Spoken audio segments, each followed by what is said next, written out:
So I wouldn't say in general that there are many companies who are feeling a direct benefit. I think I would frame it as they're companies that are more resilient to the higher rate environment that we're seeing. One of the sectors that we've been focused on for a number of years now has been travel, anything hospitality related, travel and leisure. I think coming out of COVID, the consumer has been cooped up in their homes for the better part of 3 years. People are showing a willingness to get out and spend, to be able to travel, to be able to kind of do things with their family again. And so the COVID recovery in many of these stories has really played out over the past 12 months or longer, depending on the business that we're talking about.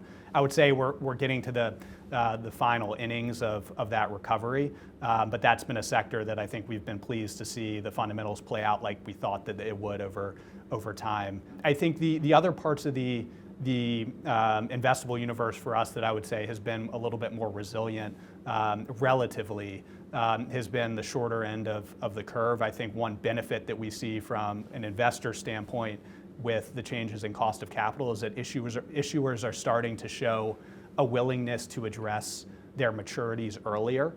We think in this environment, the higher for longer view is becoming more consensus around the market. And as a result, issuers are not are realizing that waiting an extra year to deal with a maturity, their cost of capital a year from now probably won't be significantly better than where it is today. So that's A. And B, the risk of waiting too long to deal with a maturity poses real kind of critical fundamental risk to the business's survivability. And so we're seeing companies address maturities earlier. There's better execution for doing so, and that'd be a part of the market where we see opportunity amidst the higher rates, from an investor standpoint. There are a variety of sectors that I think we've been surprised at resilience. From the perspective of expecting an impact to these businesses, a lot of the building products, manufacturers and distributors are certainly exposed to interest rates. Clearly, construction and what's going on in the real estate market is very central to interest rate risk. I think we've been surprised that really the supply-demand imbalance in the U.S., meaning there's just a lack of supply of new homes available, has led to better resilience in the fundamentals of these businesses. I would say that's still a sector where there's real risk in the market, and we're treading very delicately, but I would say has performed better than expected.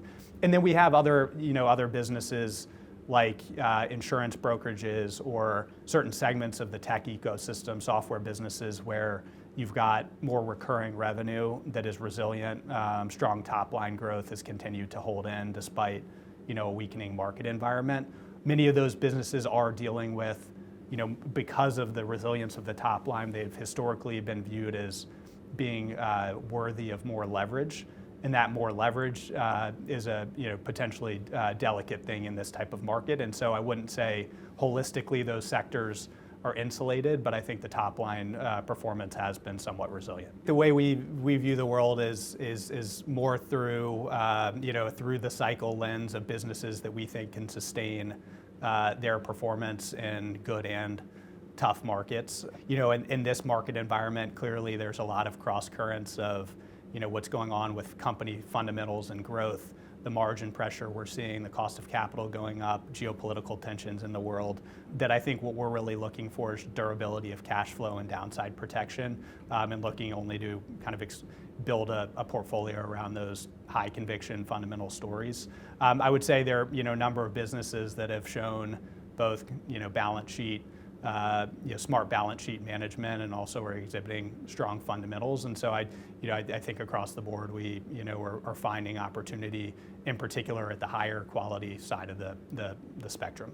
I think technicals are something that we spend a lot of time thinking about as a team. By technical, I'm thinking about the investor base in our markets. On the loan side of the equation, 70% of the buyer base of loans in the U.S. are CLOs. CLOs are very constrained in terms of the assets that they can and cannot own, exposure to CCC assets, for example. And so I think the biggest risk that I see is, as in a world where we're seeing the risk of potential downgrades outpacing upgrades, or expecting to see more downgrades than upgrades, the biggest buyer of loans is under real pressure. Now, I think that will create trading price volatility, in particular for companies that underperform expectations. But when I think about creating opportunity for a flexible pool of capital, that's the other end of the sword. And so I think we see a lot of opportunity in that as well. But I say from a near-term perspective, that technical feels tougher on the loan side of the market.